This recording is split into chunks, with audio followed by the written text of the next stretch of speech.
মধ্যপ্রাচ্যে চলমান সংঘাতের জেরে পর্তুগালে হু হু করে বাড়ছে জ্বালানি তেলের দাম। দেশটির জাতীয় পরিসংখ্যান সংস্থার তথ্য বলছে, যুদ্ধ শুরুর পরপরই মার্চে পর্তুগালে জ্বালানির মূল্য বেড়েছে 5.8%। সম্প্রতি প্রতি লিটার ডিজেল কিনতে ভোক্তাদের ব্যয় করতে হচ্ছে €2.22 থেকে 40 সেন্ট ও পেট্রোল €2.03 থেকে 25 সেন্ট পর্যন্ত, যা একেবারে অকল্পনীয় পর্তুগিজদের কাছে।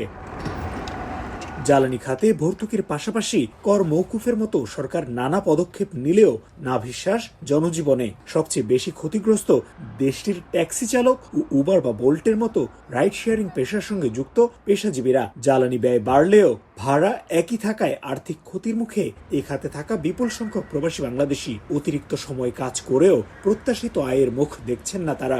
এখানে তেলের দাম বেড়েছে, বাট আমাদের ফেয়ারটা বাড়েনি, যে কারণে সংশ্লিষ্ট মহলকে বিশেষভাবে অনুরোধ তারা যেন বিষয়টি বিবেচনা করে। চলমান তেলের দাম বাড়ার কারণে পর্তুগালে সমস্ত জিনিসের দাম অলরেডি বাড়া শুরু হয়ে গেছে। বিশেষ করে যেহেতু তেলের সাথে পরিবহন একটা বিষয় সম্পৃক্ত। জ্বালানির মূল্য বৃদ্ধির প্রভাব পড়ছে দেশটির নিত্যপণ্যের বাজারেও।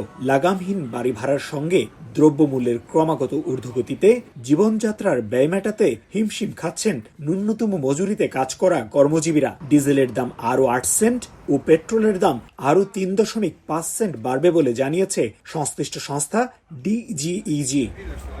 চলমান যুদ্ধ সংঘাত দীর্ঘায়িত হওয়ার সাথে সাথে ক্রমশ জটিল আকার ধারণ করছে ইউরোপের বিভিন্ন দেশের স্বাভাবিক জীবনযাত্রাও।